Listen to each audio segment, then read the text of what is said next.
Hello everyone. In this video, I will show you how to fix sleep issues on the Attack Shark X11 mouse. First, start with the basics. Check the battery level of your Attack Shark X11. If it is rechargeable, fully charge it before testing again. Now move to the software side. Update your mouse drivers and system drivers.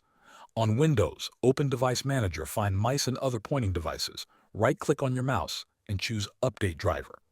Also make sure your operating system is fully up to date. Still in Device Manager, find your mouse again, right-click on it and open Properties. Go to the Power Management tab. Make sure the option that allows this device to wake the computer is checked. Also uncheck the option that allows the computer to turn off the device to save power. Click OK to save the changes. Next, check your power settings. Open Control Panel, then select System and Security and go to Power Options and select your current power plan. Click Change Plan Settings, then change Advanced Power Settings. Find USB settings and disable USB Selective Suspend.